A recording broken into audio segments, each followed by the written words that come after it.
L'immobilier, c'est très risqué. Tu peux perdre très gros, faire une erreur irréversible et mettre en danger toute ta famille et ton avenir financier. Mais ce n'est pas une fatalité. Tu peux littéralement avoir le pouvoir entre tes mains pour maîtriser ce risque. Et la seule condition, c'est de respecter un protocole simple et mathématique. C'est le protocole de rentabilité assurée qui te permet d'investir sans risque majeur. Et aujourd'hui, je vais te montrer pourquoi l'idée qu'un investissement est fatalement dangereux est une hérésie. Et comment mes clients sécurisent à 100% leur premier projet, même en partant de zéro.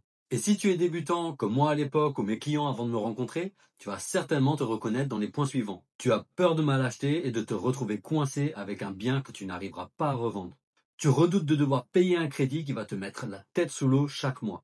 Tu te demandes si tu seras capable de gérer la banque, les travaux, la fiscalité, les locataires. Mais surtout, tu as cette crainte. C'est de te tromper, de faire une erreur qui soit irréversible et qui va te gâcher la vie. Mais je te rassure, ces peurs sont normales. Mais laisse-moi t'expliquer une chose essentielle. L'investissement immobilier, quand il est fait avec une méthodologie précise, ce n'est pas de la roulette russe, c'est une équation.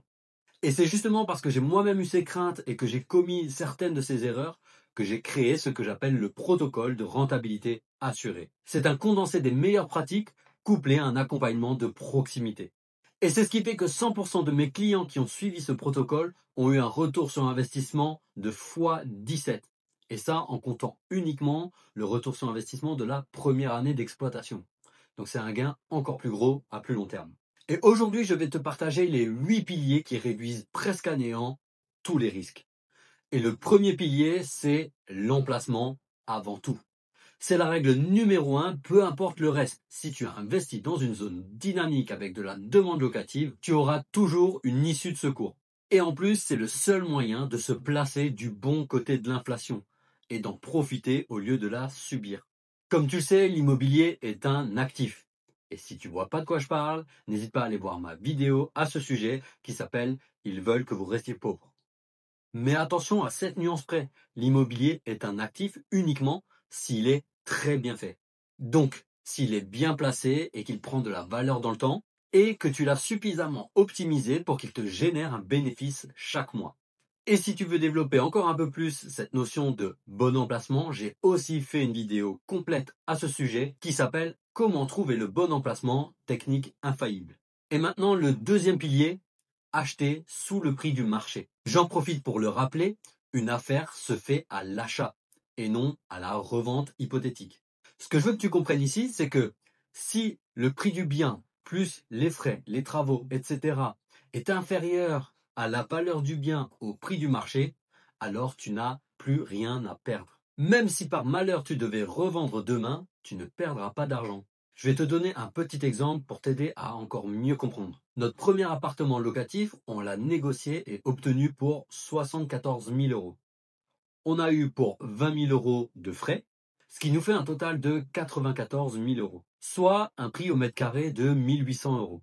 Dans un secteur où les biens dans cet état valent au moins 2 000 euros le mètre carré. Donc comme tu le vois, même si je ne pouvais pas faire les travaux directement après l'achat, je pourrais revendre sans perdre d'argent. Et si tu veux aller plus loin sur ce sujet de la négociation, j'ai aussi fait une vidéo complète à ce sujet.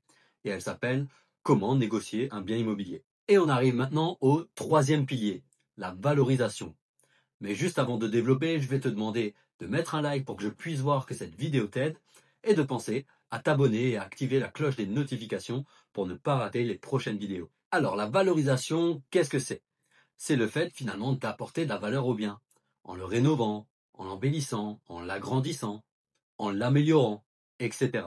Mais attention, écoute bien cette phrase, il y a une condition.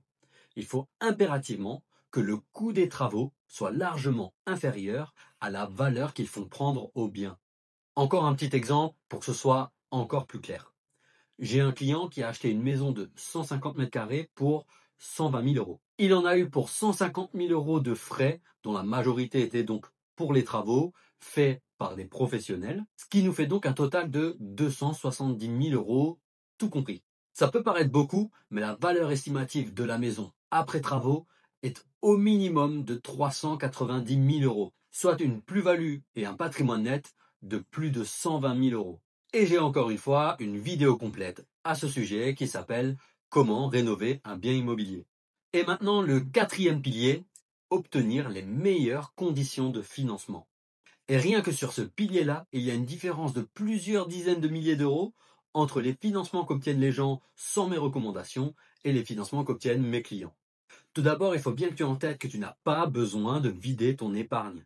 J'en profite pour apporter une petite nuance. On peut investir sans apport, mais on n'investit pas en immobilier si on a zéro épargne. Il faut un minimum d'épargne de précaution pour pouvoir absorber les imprévus. Et oui, encore aujourd'hui, on peut obtenir des financements sur 25 ans, sans apport, avec du différé. Et on peut même aller plus loin, comme moi et certains de mes apprenants qui appliquent jusqu'au bout ce que je leur apprends.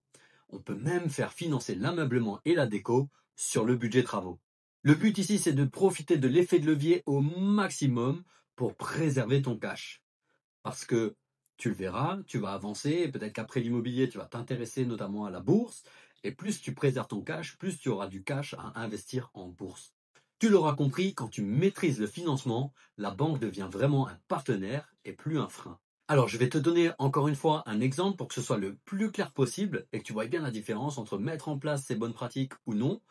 Bien sûr, après, les chiffres vont dépendre de la taille du projet. Mais en premier lieu, déjà, la différence entre ne pas mettre d'apport et mettre de l'apport, ça va déjà être autour de 15-20 000 euros et jusqu'à parfois 50 000 euros selon, encore une fois, la taille du projet. Maintenant, la différence entre le fait de demander un différé et de ne pas en demander, j'ai encore l'exemple en tête d'un client qui a fait un projet moyen autour de un peu moins de 200 000 euros.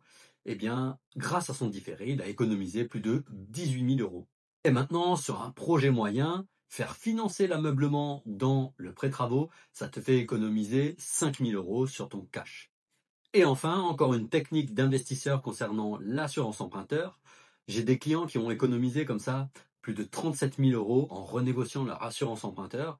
Là où en moyenne, bon, eux c'était pour un immeuble de rapport de 3 lots, mais en moyenne tu peux facilement économiser au moins 10 000 euros.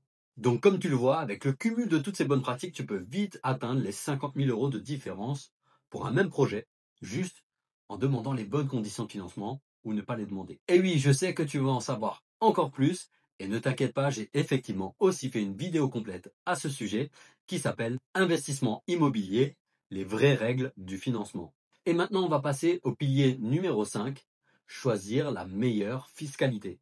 Et c'est typiquement le pilier qui peut te permettre de préserver au maximum ton cash flow plutôt que d'en redonner une grosse partie aux impôts.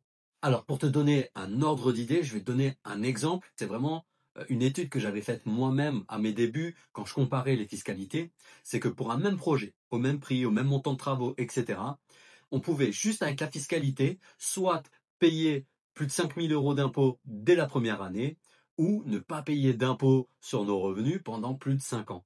Et selon à quel moment tu regardes cette vidéo, ma vidéo complète au sujet de la fiscalité est peut-être déjà disponible. Et si ce n'est pas encore le cas, c'est l'argument parfait pour t'inviter encore une fois à t'abonner et activer la cloche des notifications pour ne pas la rater parce que c'est vraiment une des prochaines qui va sortir. On arrive maintenant au pilier numéro 6. Vérifier la rentabilité en amont, avant qu'il soit trop tard. Parce que c'est vraiment un point, je pense, qui bloque beaucoup de gens, c'est que les gens pensent qu'une fois qu'on a mis le pied dedans, c'est trop tard. En fait, non. On peut tout vérifier en amont, avant même de signer le compromis. Et c'est ce que tu dois faire. Alors finalement, qu'est-ce que tu dois contrôler avant de signer quoi que ce soit? Eh bien tout simplement, c'est que le projet doit s'autofinancer dès le départ, sans compter sur une stratégie d'exploitation en particulier. Ça rejoint ce qu'on disait avant, où il faut négocier parce qu'une affaire se fait à l'achat et non en comptant sur une revente hypothétique. Ici, il ne faut surtout pas compter sur une stratégie d'exploitation optimale pour sauver les meubles. Il faut que ton bien soit rentable même en location plus classique. Et j'ai le parfait exemple pour ça. Il y a une connaissance à ma femme, donc qui ne savait pas ce que je faisais au moment où elle s'est lancée, qui a voulu faire de la location courte durée et qui s'est retrouvée le bec dans l'eau avec un bien qui lui coûte de l'argent tous les mois finalement, parce qu'elle n'a pas assez bien acheté, etc. Et que finalement, elle n'a pas pu faire de la location courte durée. Alors que ces choses-là peuvent se vérifier en amont et avant même de signer un compromis. Et maintenant, le pilier numéro 7, c'est de choisir une stratégie d'exploitation optimale. Et je sais que la tendance, c'est que plus une stratégie est rentable, plus il y a de croyances autour d'elle. Mais la vérité, c'est que plus tu génères de bénéfices, plus tu seras en sécurité. Parce qu'un projet qui est réellement rentable et qui génère des bénéfices pourra absorber des imprévus sans te mettre en difficulté. Et comme tu le sais, j'aime bien te donner des exemples pour que ce soit le plus clair possible. Eh bien nous, sur notre premier bien locatif, on a eu une réfection de la toiture. C'est-à-dire qu'il fallait rafraîchir la toiture, il fallait la rénover, ça a un certain coût dans la copropriété. Comme on est copropriétaire, on doit assumer une part de ces frais. Cette part, pour nous, s'élevait à 4 000 euros. Donc si on avait choisi un mode d'exploitation plus classique, mais qui génère du coup uniquement environ 100 euros par mois de cash flow, on aurait mis plus de 4 ans pour amortir cet imprévu. Mais comme je me suis informé autour de la location courte durée et que j'ai pu voir que la majorité des croyances étaient des croyances limitantes, eh bien j'ai loué en location courte durée et ça nous a généré environ 1000 euros de cash flow par mois en moyenne. Ce qui fait qu'en 4 mois seulement, cette dépense imprévue était amortie et on était même encore bénéficiaire à la fin de l'année. Et encore une fois, j'ai une vidéo complète au sujet de l'exploitation qui est peut-être déjà sortie selon quand tu regardes cette vidéo. Et si ce n'est pas encore le cas, encore une fois, n'oublie pas de mettre la cloche des notifications pour ne pas la rater parce qu'elle est aussi dans les prochaines vidéos qui vont sortir. Et donc le 8e pilier, c'est d'avoir un mentor de proximité à qui tu peux poser toutes tes questions et qui contrôle tout avec toi. Mais surtout, choisis un mentor qui a déjà les résultats que tu aimerais avoir. Mais surtout, un bon mentor, c'est un mentor dont la priorité est le taux de réussite de ses clients et non juste le nombre de clients. Et encore une fois, j'ai un super exemple pour te clarifier au maximum la pertinence d'investir dans un mentor. Oui, je dis bien investir, ce n'est pas une dépense parce que tu vas avoir un retour sur investissement. Et d'ailleurs, mon exemple en est la preuve. J'ai accompagné une cliente qui était intéressée pour un appartement. L'agent immobilier lui annonce qu'il y a pour environ 20 000 euros de budget travaux à prévoir. Pour justifier ses paroles, il lui fournit un devis. Comme elle est formée et accompagnée, elle pense aussi à demander une copie du DPE. Ce que l'agent immobilier ne savait pas, c'est qu'elle était bien entourée et qu'on allait vérifier tout ça ensemble. Et donc en voyant les différentes informations et documents, je vois un hic. Et je demande donc à ma cliente, tiens dis-moi, les 20 000 euros de travaux du devis fourni par l'agent immo, qu'est-ce qu'ils comprennent exactement? Ok, elle me répond. Et maintenant, en regardant le DPE, il y a aussi une enveloppe de 20 000 euros à prévoir, mais cette enveloppe-là, elle comprend quoi? Et donc c'est comme ça qu'elle a pu s'apercevoir que les 20 000 euros du devis fourni par l'agent immobilier concernaient du rafraîchissement à l'appartement, du sol, de la cuisine, de la peinture, alors que les 20 000 euros de devis estimatif du DPE, eux, concernaient uniquement la performance énergétique. Donc l'isolation, le système de chauffage, etc. Donc finalement, l'enveloppe travaux était donc de 40 000 euros au lieu de 20 000 euros. Et comme tu peux le voir, rien que c'est sur toute petite étape, on a pu lui permettre d'économiser une erreur à 20 000 euros. Et donc comme tu peux le voir, toute cette méthodologie est logique, même mathématique. Et ce qui est incroyable, c'est que maîtriser ces 8 piliers te permet d'investir en évitant de faire une erreur irréversible. Tu peux donc effectivement encore avoir des petits imprévus, comme moi avec la réfection de la toiture. Mais ils deviennent gérables et surtout jamais destructeurs. En résumé, l'immobilier, ce n'est pas de la loterie où il faut compter sur la chance. C'est avant tout de la stratégie et des règles claires. Avec le protocole de rentabilité assuré, tu élimines 90% des risques. Et avec mon accompagnement personnalisé, individuel et de proximité, tu élimines les 9% restants. Bien sûr, tu me diras, il reste 1%. Ça, c'est parce que, justement, je ne veux pas de vente de rêve. Il va rester toujours un petit pourcentage d'imprévus, mais qui reste gérable. Et c'est exactement pour ça que je peux me permettre de garantir la réussite de mes clients.